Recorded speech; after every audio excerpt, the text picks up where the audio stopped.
Assalamualaikum warahmatullahi wabarakatuh. Sebelumnya, perkenalkan kami dari kelompok 7 yang beranggotakan saya sendiri Artika Widianingrum, Andrea Puspitasari, Anjeli Rantika Putri, Hanifah Miftahul Janah, dan Renadia ingin menjelaskan materi tentang asymmetric information. Asymmetric information. Pasar mungkin tidak sepenuhnya efisien ketika satu pihak memiliki informasi yang tidak dimiliki oleh pihak lain, yang disebut informasi asimetris. Kontrak dengan persyaratan yang lebih kompleks dapat digunakan untuk membantu menyelesaikan masalah yang timbul dari informasi asimetris. Complex contract as a response to asymmetric information. Banyak transaksi melibatkan kontrak yang rumit. Daripada gaji per jam, kompensasi seorang eksekutif perusahaan biasanya melibatkan fitur-fitur kompleks seperti pemberian saham, opsi saham, dan bonus, serta masih banyak contoh transaksi dengan fitur rumit lainnya. Pada bagian ini akan dijelaskan bahwa kontrak yang rumit dan metode penjualan dapat muncul sebagai cara bagi pihak yang bertransaksi untuk menangani masalah informasi asimetris. Asymmetric information. Transaksi dapat melibatkan sejumlah besar ketidakpastian. Contohnya, nilai sekop salju akan bergantung pada banyaknya salju yang turun selama musim dingin. Nilai mobil hibrida akan bergantung pada seberapa besar kenaikan harga bensin di masa depan. Pembeli dan penjual dapat menangani ketidakpastian dengan menukar komoditas kontingen. Ketidakpastian menyebabkan inefisiensi ketika satu pihak memiliki informasi yang lebih baik. Pihak dengan informasi yang lebih baik dikatakan memiliki informasi pribadi atau informasi asimetris. Para pihak tersebut seringkali memiliki informasi orang dalam mengenai diri mereka sendiri yang tidak dimiliki oleh pihak lain. Melihat kasus asuransi kesehatan, pelanggan yang mencari asuransi seringkali memiliki informasi pribadi tentang status kesehatannya sendiri dan riwayat kesehatan keluarga yang tidak dimiliki oleh perusahaan asuransi. Pemeriksaan medis dapat membantu perusahaan asuransi mempelajari status kesehatan pelanggan. Tetapi, pemeriksaan itu mahal dan mungkin tidak mengungkap semua informasi kesehatan pribadi pelanggan. Pelanggan akan enggan untuk melaporkan riwayat kesehatan keluarga dan penyakit genetik secara jujur, karena perusahaan asuransi mungkin menggunakan informasi ini untuk menolak pertanggungan atau menaikkan premi. Sumber informasi asimetris lainnya muncul ketika yang dibeli adalah layanan agen. Pembeli mungkin tidak selalu dapat memantau seberapa keras dan baik agen tersebut bekerja. Agen mungkin memiliki informasi yang lebih baik tentang persyaratan proyek karena keahliannya yang merupakan alasan agen dipekerjakan di tempat pertama. The value of contract. Ketentuan kontrak dapat ditambahkan untuk menghindari beberapa inefisiensi. Perusahaan asuransi dapat menawarkan premi asuransi kesehatan yang lebih rendah kepada pelanggan yang mengikuti pemeriksaan kesehatan atau yang bersedia menanggung sebagian kecil biaya dari layanan medis mereka sendiri.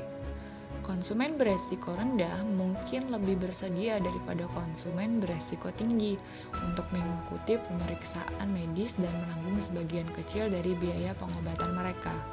Meskipun kontrak dapat membantu mengurangi inefisiensi yang terkait dengan informasi asimetris, kontrak jarang menghilangkan inefisiensi secara total.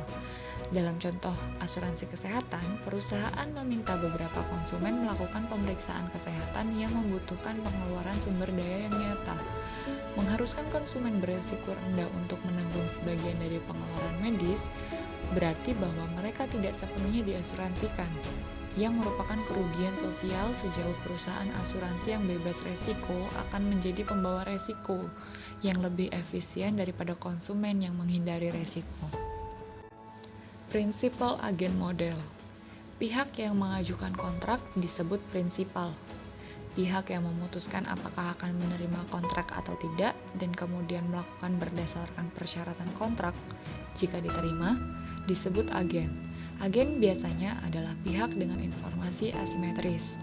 Kami akan menggunakan si A untuk prinsipal dan si B untuk agen untuk memfasilitasi eksposisi. Two leading models. Dalam model pertama, tindakan agen yang diambil selama masa kontrak mempengaruhi prinsipal. Tetapi prinsipal tidak mengamati tindakan ini secara langsung. Prinsipal dapat mengganti hasil yang berkorelasi dengan tindakan agen tetapi tidak dengan tindakan mereka sendiri. Model pertama ini disebut model tindakan tersembunyi atau hidden action. Untuk alasan historis yang berasal dari konteks asuransi, model tindakan tersembunyi disebut juga moral hazard model. Dalam model kedua, agen memiliki informasi pribadi tentang keadaan nyata sebelum menandatangani kontrak dengan prinsipal. Model kedua ini disebut model tipe tersembunyi atau hidden type model. Untuk alasan historis yang bersumber dari penerapannya dalam konteks asuransi, model tipe tersembunyi disebut juga adverse selection model. First, second, and third best.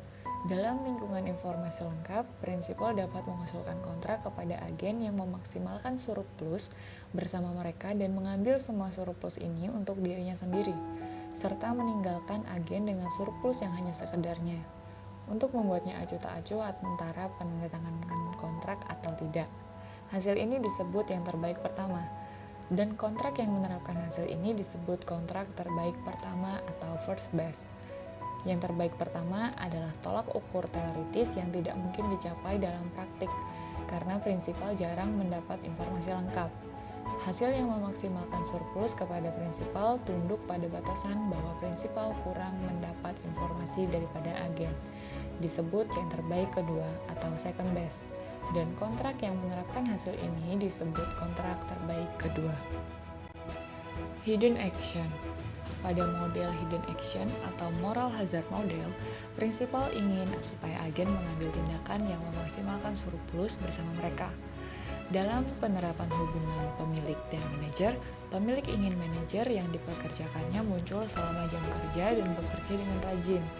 Dalam permohonan asuransi kecelakaan, perusahaan asuransi menghendaki tertanggung agar terhindar dari kecelakaan. Tindakan agen mungkin tidak dapat diobservasi oleh prinsipal. Jika tindakan agen tidak dapat diobservasi, maka dia akan memilih untuk memilih tindakan yang sesuai untuk dirinya sendiri daripada prinsipal.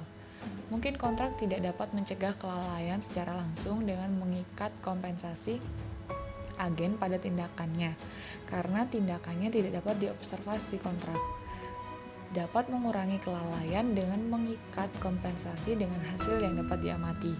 Dalam aplikasi manajer dan pemilik, hasil observasi yang relevan mungkin adalah laba perusahaan. Pemilik mungkin dapat membujuk manajer untuk bekerja keras dan mengikat gaji manajer dengan laba perusahaan yang bergantung pada usaha manajer. Owner-manager relationship. Diasumsikan bahwa perusahaan memiliki satu perwakilan pemilik dan satu manajer. Pemilik yang berperan sebagai prinsipal dalam model menawarkan kontrak kepada manajer yang berperan sebagai agen. Manajer memutuskan apakah akan menerima kontrak kerja, dan jika demikian, tindakan apa yang harus diambil. Peningkatan E meningkatkan laba kotor perusahaan, tidak termasuk pembayaran kepada manajer. Tetapi secara pribadi, mahal bagi manajer. Salah satu interpretasi dari E adalah keuntungan dan waktu yang digunakan manajer dalam pekerjaan. Asumsikan laba kotor perusahaan dalam bentuk sederhana sebagai berikut, yaitu PG sama dengan E plus E. Laba kotor meningkat dalam upaya manajer dan juga bergantung pada variabel acak E, yang mewakili permintaan, biaya, dan faktor ekonomi lain di luar kendali manajer. Asumsikan bahwa E terdistribusi normal dengan min 0 dan varian sama dengan sigma kuadrat. Karena pemilik mewakili pemegang saham individu dan masing-masing memiliki sebagian kecil saham perusahaan, sebagian-bagian dari portofolio yang terdiversifikasi, kami akan berasumsi bahwa dia adalah netral dari risiko. Laba bersih PN, laba kotor yang sama dikurangi pembayaran kepada manajer. PN sama dengan PG min S. Pemilik bebas resiko ingin memaksimalkan nilai yang diharapkan dari laba bersihnya, yaitu E PN sama dengan E dalam kurung E plus E min S sama dengan E min E, S. Diasumsikan manajer memiliki fungsi utilitas hubungan dengan gaji yang konstan. Pengindaran resiko absolutnya adalah A lebih dari 0. Untuk menunjukkan bahwa utilitas yang diharapkannya adalah EU sama dengan ES min A per 2 var S min C E. First best full information case. Dengan informasi yang lengkap, merancang kontrak gaji yang optimal relatif mudah. Pemiliknya bisa membayar manajer dengan gaji tetap jika dia menyerahkan upaya terbaik pertama atau E-star, dan tidak ada yang sebaliknya. Kegunaan yang diharapkan manajer dari kontrak dapat ditemukan dengan mengganti nilai yang diharapkan, yaitu E-star sama dengan E-star, dan varians var E-star sama dengan 0. Agar manajer menerima kontrak, utilitas yang diharapkan ini harus melebihi apa yang akan dia peroleh dari tawaran pekerjaan terbaik berikutnya, yaitu EU sama dengan E-star min C E-star lebih dari sama dengan 0. Laba bersih pemilik kemudian adalah E-PN sama dengan E-star min E-star sama dengan E-star min C E-star, yang diasumsikan untuk memenuhi kondisi orde pertama, yaitu C aksen E-star sama dengan 1. Secara optimal, biaya marginal usaha yaitu C aksen E-star sama dengan keuntungan marginal, yaitu 1. Second best hidden action case. Jika pemilik usaha tidak mengamati usaha manajer, maka ia tidak dapat menerapkan first best full information case. Namun, pemilik usaha masih dapat memujuk manajer untuk mengerahkan effort jika gaji manajer bergantung pada laba kotor perusahaan. Karena semakin besar penghasilan perusahaan, maka semakin besar manajer akan dibayar. Anggaplah pemilik menawarkan kepada manajer gaji yang linear dengan laba kotor, di mana A merupakan gaji tetap dan B merupakan kekuatan dari skema insentif. Jika B sama dengan 0, maka gajinya konstan dan tidak memberikan insentif usaha. Ketika B meningkat menjadi 1, maka skema insentif memberikan insentif yang semakin kuat. Hubungan owner dan manajer dapat dilihat sebagai permainan 3 tahap, yaitu owner menentukan gaji yaitu memilih A dan B, manajer memutuskan akan menerima atau menolak kontrak, dan manajer memutuskan berapa banyak effort yang harus dilakukan dengan syarat untuk menerima kontrak. Manajer menerima kontrak jika utilitas yang diharapkan tidak negatif atau jika A lebih besar daripada C dikali E plus AB kuadrat per 2 min BE. Persamaan tersebut menunjukkan bahwa gaji tetap harus cukup tinggi bagi manajer untuk menerima kontrak. Pada tahap pertama, owner menentukan skema gaji dengan tujuan untuk memaksimalkan surplus yang diharapkan, di mana owner surplus sama dengan E dikali 1 min B min A. Untuk memaksimalkan surplus, owner memiliki 2 kendala, yaitu manajer harus menerima kontrak pada tahap kedua atau kendala partisipasi, dan manajer akan memilih effort yang sesuai dengan dirinya sendiri daripada owner atau batasan kompatibilitas insentif. Effort dari second best memenuhi first order condition. Effort dari second best kurang dari 1, sehingga kurang dari the first best effort. Adanya informasi asimetris menyebabkan keseimbangan effort lebih rendah. Jika owner tidak dapat menentukan E dalam kontrak, maka ia dapat mendorong effort hanya dengan mengikat gaji manajer dengan laba perusahaan. Akan tetapi, melakukan hal itu memperkenalkan variasi ke dalam gaji manajer, di mana manajer yang menghindari risiko harus dibayar premi risiko yang menambah biaya owner untuk mendorong usaha. Singkatnya, trade-off mendasar dalam hubungan owner dan manajer adalah antara insentif dan asuransi. Makin banyak manajer yang menghindari risiko, semakin penting asuransi dibandingkan dengan insentif. Perbandingan hidden information dengan model standar perusahaan. Informasi tersembunyi meningkatkan kemungkinan kelalaian dan inefisiensi. Manajer tidak mengerahkan effort yang maksimal.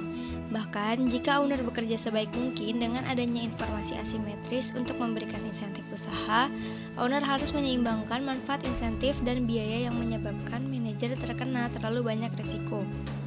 Meskipun manajer dapat dianggap sebagai input dalam model standar, ia menjadi semacam input yang unik ketika tindakannya adalah informasi yang disembunyikan. Seberapa produktif manajer bergantung pada bagaimana kompensasi disusun. Moral hazard in insurance. Moral hazard adalah efek dari jaminan asuransi pada keputusan asuransi untuk melakukan aktivitas yang dapat mengubah ukuran kerugian. Misalkan, seseorang menghindari risiko untuk menghadapi risiko kerugian yang akan menurunkan kekayaan. Seorang individu dapat mengurangi kerugian dengan membelanjakan lebih banyak untuk tindakan pencegahan. Misalkan, U dikali W menjadi utilitas individu dengan kekayaan. Perusahaan asuransi menawarkan kontrak asuransi yang melibatkan pembayaran X kepada individu. Jika terjadi kerugian, premi untuk asuransi ini adalah P. Jika individu mengambil asuransi, maka kekayaan di negara 1 tidak akan rugi dan di negara 2 rugi. W1 sama dengan W0 min E min P dan W2 sama dengan W0 min E min P min L plus X.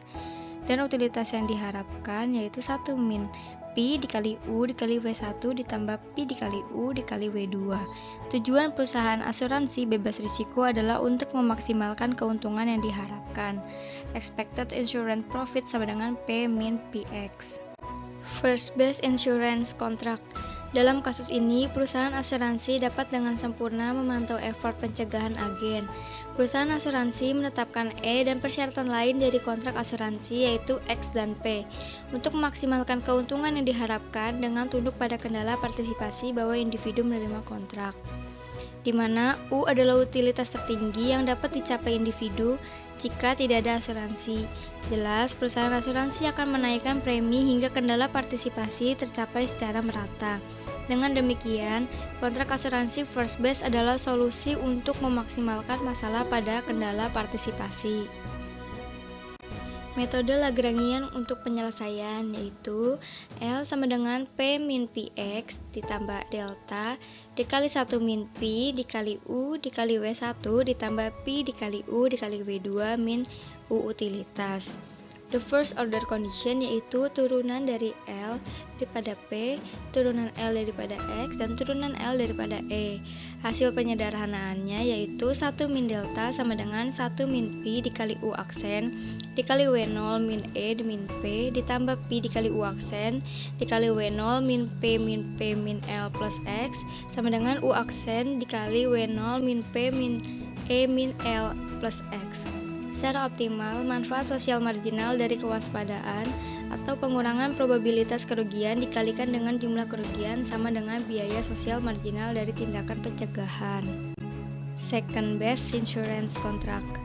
Untuk mendapatkan first best, perusahaan asuransi perlu memantau individu yang diasuransikan untuk memastikan bahwa orang tersebut melakukan tindakan pencegahan terbaik tingkat pertama. Asumsikan bahwa perusahaan asuransi tidak dapat memantau tindakan pencegahan sama sekali, sehingga tidak dapat ditentukan dalam kontrak secara langsung.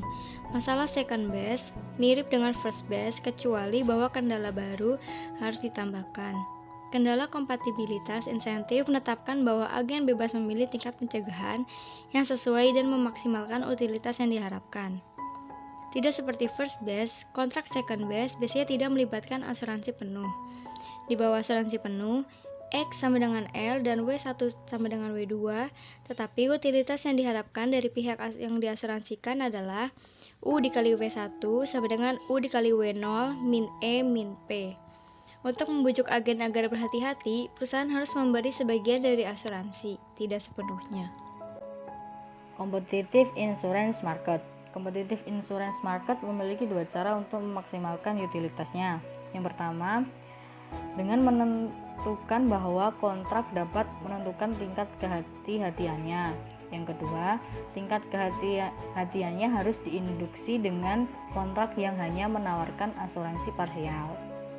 Dalam masalah bahaya moral, pada dasarnya tetap tidak berubah ketika beralih dari perusahaan asuransi monopoli ke persaingan sempurna.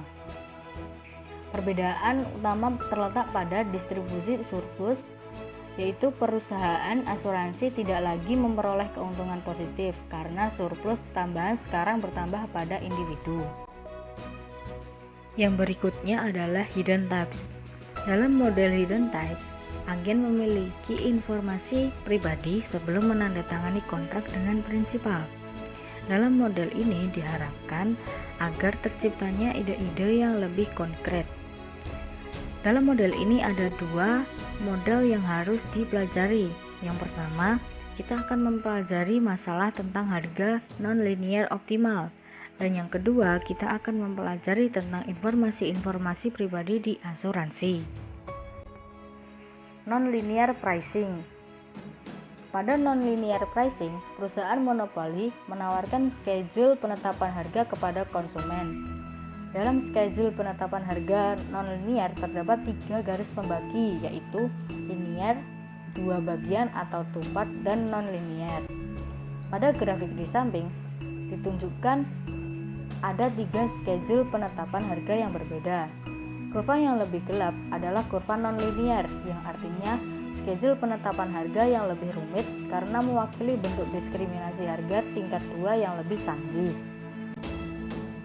Dalam perhitungan non-linear pricing terdapat 3 cara. Yang pertama, matematika modal, yang kedua first base non-linear pricing, dan yang ketiga ada second base non-linear pricing. Nah, yang pertama adalah matematika modal. Untuk memahami prinsip ekonomi yang terlibat dalam penetapan harga non-linear, utilitas dapat dirumuskan menjadi U sama dengan theta dikali V dikali Q min T. Perusahaan monopoli memiliki biaya marginal dan rata-rata yang konstan memproduksi 1 unit barang, maka keuntungannya bisa dihitung dengan P sama dengan T min CQ. Yang kedua adalah first base non-linear pricing. Untuk menghitung utilitas konsumen ke 0 jika menolak kontrak, yaitu dengan theta dikali Q min T lebih besar dari sama dengan 0, perusahaan monopoli akan memilih nilai T tertinggi yang memenuhi batasan partisipasi. T sama dengan theta dikali V dikali Q, maka utilitasnya adalah theta dikali V dikali Q min CQ. Dengan dua rumusan di atas, maka first base non-linear pricing bisa dirumuskan dengan theta dikali V aksen dikali Q sama dengan C. Kurva indifferent atau kurva isoprofit di atas, Q kombinasi Q dan T adalah garis lurus dengan kemiringan C. Untuk menghitung tingkat substitusi marginal, MRS dirumuskan dengan MRS sama dengan min delta P per delta Q dibagi delta P per delta T sama dengan min C per 1 sama dengan C. Kemiringan kurva indifferent tipe theta adalah tingkat substitusi marginal, maka dirumuskan MRS sama dengan min delta U per delta Q dibagi delta U per delta T sama dengan min theta V aksen Q per 1 sama dengan theta V aksen Q. Perusahaan monopoli menganggap T sebagai barang, di mana jika ada uang lebih banyak maka barangnya akan lebih banyak, dan sebaliknya. Dan Q sebagai unit, di mana kuantitas akan lebih tinggi dengan membutuhkan biaya atau harga yang lebih tinggi. Kurva di atas merupakan kurva indifferent perusahaan monopoli, yang menggambarkan ada dua tipe konsumen. Yang pertama, tipe tinggi yang berlabel U pangkat 0H dan tipe rendah berlabel U pangkat 0L. Yang ketiga adalah second base non-linear pricing. Dalam second base non-linear pricing, perusahaan monopoli tidak mengamati tipe konsumen saat menawarkan kontrak, tapi hanya mengetahui distribusinya. Kurva di atas merupakan kurva first base not incentive compatible, di mana first base non-linear pricing tidak lagi bekerja karena tipe tinggi memperoleh lebih banyak utilitas, dengan pertanda perpindahan dari kurva indifferent berlabel U pangkat 0H ke yang berlabel U pangkat 2H. Pada keadaan second base non-linear pricing ditunjukkan dengan grafik di bawah ini, yang dijelaskan memungkinkannya prinsipal untuk membebankan tarif ke jenis yang lebih tinggi, ditunjukkan dengan pindahan titik C ke titik E. Penurunan substansial dalam tipe tarif tinggi yang ditunjukkan dengan panah yang mengarah ke bawah diharapkan memberikan pengaruh yang besar kepada perusahaan monopoli, yaitu keuntungan yang diharapkan oleh perusahaan. Yang selanjutnya yaitu kontrak terbaik kedua. di mana kontrak ini merupakan menu yang menargetkan bundle pada tipe tinggi dan pada tipe rendah. Kontrak tersebut memaksimalkan keuntungan yang diharapkan perusahaan monopoli. Dengan persamaan, beta dikali TH min CHH dikurangi 1 min beta dikali TL min CHL. Persamaan di atas memiliki 4 subjek kendala. Yang pertama, theta L V kali L min TL lebih dari sama dengan 0. Yang kedua, theta H V kali GH min TH lebih dari sama dengan 0. Yang ketiga, theta L V kali GL min TL lebih dari sama dengan theta L V kali GH min TH. Yang terakhir yaitu theta H V kali GH min TH lebih dari sama dengan theta H V kali GL min TL. A dan B adalah kendala yang memastikan untuk menerima kontrak daripada melepas barang monopoli. C dan D adalah batasan kompatibilitas insentif yang memastikan bahwa setiap jenis memiliki bundle yang ditargetkan daripada bundle jenis lainnya. A dan D merupakan bundle yang berperan dalam solusi. A berperan mempertahankan tipe rendah untuk mencegah penolakan kontrak. D berperan menjaga tipe tinggi dari memilih bundle tipe rendah dan merupakan kendala yang paling penting, sedangkan dua kendala lainnya dapat diabaikan. Kendala A dan D dimasukkan sebagai persamaan dan digunakan untuk menyelesaikan hasil TL dan TH. Dengan TL sama dengan theta L V kali HL dan TH sama dengan theta H dikali V kali HH min V kali HL ditambah TL sama dengan theta H dikali V dikali HH min V dikali HL ditambah theta L kali V dikali HL. Substitusi TL dan TH ke dalam fungsi tujuan perusahaan monopoli dengan beta dikali theta H dikali V kali HH min V kali HL ditambah theta L dikali V kali HL min C dikali HH dikurangi 1 min beta dikali theta L dikali V kali HL min C dikali HL. Adverse selection in insurance.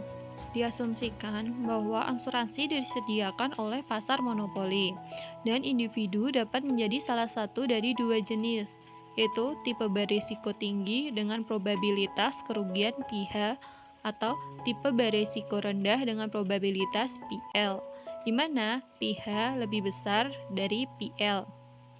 Kehadiran jenis resiko tersembunyi di pasar asuransi mengarah pada seleksi yang merugikan atau adverse selection. Asuransi cenderung menarik konsumen yang lebih berisiko daripada konsumen yang aman karena lebih berharga untuk tipe berisiko. Namun, tipe berisiko lebih mahal untuk dilayani. First base, di mana diasumsikan bahwa perusahaan asuransi dapat mengamati jenis resiko individu dan perusahaan menawarkan kebijakan yang berbeda untuk masing-masing individu, di mana premi yang berbeda dibebankan untuk setiap jenis dan ditetapkan untuk mengekstrak semua surplus yang diperoleh setiap jenis dari asuransi. Untuk poin A dan B terletak pada garis kepastian, karena keduanya diasuransikan penuh. Kedua jenis asuransi berada pada kurva perbedaan mereka melalui titik tanpa asuransi, yaitu titik E.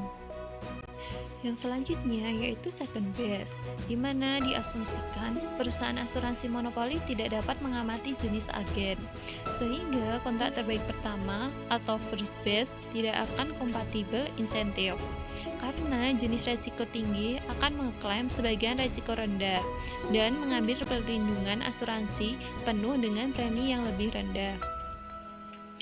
Jika perusahaan asuransi mencoba menawarkan penawaran yang berisi kontrak terbaik pertama di titik A dan titik B, maka tipe resiko tinggi akan memilih titik B. Tipe rendah hanya diasuransikan sebagian, dan ini memungkinkan perusahaan asuransi untuk mendapatkan lebih banyak surplus dari tipe tinggi. Tipe tinggi tetap diasuransikan penuh. Tetapi kenaikan premi menggeser titiknya ke bawah garis kepastian ke titik C. Diasumsikan asuransi disediakan oleh pasar persaingan sempurna, sehingga menghasilkan asuransi yang adil. Garis EF dan EG digambarkan dengan kemiringan min dikali 1 min PL sama dengan PL, dan min dikali 1 min PH sama dengan PH, dan menunjukkan peluang pasar bagi setiap orang untuk memperdagangkan W1 untuk W2 dengan membeli asuransi yang adil. Jenis resiko rendah dijual di titik F, dan jenis resiko tinggi dijual di titik G. Setiap jenis menerima asuransi penuh dengan premi yang adil. Namun, hasil dari grafik ini tidak stabil jika perusahaan asuransi tidak dapat mengamati jenis resiko. Tipe tinggi akan mengklaim sebagian resiko rendah dan mengambil kontrak F. Tetapi kemudian perusahaan asuransi yang menawarkan F akan mendapatkan keuntungan yang negatif, karena di F perusahaan asuransi impas hanya melayani tipe beresiko rendah. Jadi menambahkan individu dengan probabilitas kerugian lebih tinggi yang akan mendorong perusahaan ke bawah titik impas. Equilibrium kompetitif dengan jenis yang tidak dapat diobservasi. Tipe berisiko tinggi sepenuhnya diasuransikan di titik G, sedangkan jenis risiko rendah ditawarkan di titik C, yang memiliki fitur asuransi parsial. Tipe rendah akan bersedia membayar lebih untuk asuransi yang lebih lengkap, lebih memilih di titik seperti K, karena K berada di bawah garis EF. Perusahaan asuransi akan memperoleh keuntungan positif dari menjual di titik semacam itu hanya kepada titik berisiko rendah. Masalahnya adalah bahwa K juga akan menarik tipe berisiko tinggi yang menyebabkan kerugian perusahaan asuransi. Oleh karena itu, asuransi dijatah untuk jenis resiko rendah. Dengan tipe tersembunyi, equilibrium kompetitif harus melibatkan seperangkat kontrak yang memisahkan. Itu tidak bisa melibatkan satu kebijakan yang menggabungkan kedua tipe. Nah, agar dapat diterima oleh kedua tipe dan memungkinkan perusahaan asuransi untuk setidaknya mencapai titik impas, kontrak penyatuan harus berupa titik seperti M dengan segitiga EFG. Tetapi M tidak bisa menjadi equilibrium final karena di M terdapat peluang perdagangan lebih lanjut. Untuk melihat hal ini, perhatikan bahwa kurva indifferent untuk tipe tinggi atau UH lebih datar daripada untuk tipe rendah atau UL. Akibatnya, ada titik asuransi seperti N yang tidak menarik untuk tipe beresiko tinggi, menarik untuk tipe berisiko rendah, dan menguntungkan bagi perusahaan asuransi karena titik tersebut berada di bawah EF. Dengan asumsi bahwa tidak ada hambatan yang menghalangi perusahaan asuransi untuk menawarkan kontrak baru, titik seperti N akan ditawarkan dan akan menyaring individu berisiko rendah dari keseimbangan penyatuan. Perusahaan asuransi yang terus menawarkan M ditinggalkan pada individu-individu yang merugikan, yang resikonya sangat tinggi sehingga perusahaan asuransi tidak dapat mengharapkan untuk mendapatkan keuntungan dengan melayani mereka. Market signaling. Dalam pasar asuransi yang kompetitif, terdapat jenis risiko rendah, yaitu menerima sebagian asuransi dalam equilibrium. Tipe berisiko rendah akan bersedia membayar selisih antara equilibriumnya dengan surplus terbaik pertama untuk mengeluarkan sinyal yang kredibel. Dalam pasar asuransi, penting adanya auditor yang dapat dipercaya atau cara lain untuk memverifikasi keaslian laporan tersebut. Karena individu berisiko tinggi, sekarang akan memiliki insentif yang lebih besar untuk membuat laporan palsu. Tipe berisiko tinggi bahkan mungkin bersedia membayar suap besar kepada auditor untuk laporan palsu. Market for Lemons. Salah satu artikel ekonomi yang mencoba mengkaji konsep permasalahan saat ini secara lebih mendalam adalah The Market for Lemons yang ditulis oleh George Arkelov pada 1970. Artikel tersebut membahas tentang tekanan terhadap kompetisi di pasar yang mampu membuat barang-barang mengalami penurunan tentang ekspektasi kualitas. Pada artikelnya tentang The Market for Lemons tersebut, Arkelov membahas kejadian pasar lemon dengan membuat perumpamaan melalui pasar mobil bekas. Kenyataan yang terjadi, Banyak mobil-mobil bekas dijual murah di pasaran meskipun mobil tersebut belum lama dipakai. Hal ini tentu menimbulkan kecurigaan pada pembeli mobil bekas tentang kualitas mobil yang akan dibeli. Terlebih dengan adanya asumsi bahwa harga yang rendah menunjukkan kualitas yang rendah pula. Dengan posisi pasar seperti ini, Arkalove kemudian menyimpulkan bahwa ada dua jenis mobil bekas yang dijual di pasaran, yaitu mobil dengan high quality dan mobil lemon atau mobil dengan low quality. Keberadaan pasar yang sedemikian rupa hanya dapat diketahui dengan baik oleh penjual, sedangkan pembeli hanya mengetahui sebatas pada harga saja. Keadaan inilah yang disebut Arkalove sebagai asymmetric information, yaitu adanya kesenjangan antara informasi yang dipunya oleh penjual dan yang diberikan kepada pembeli.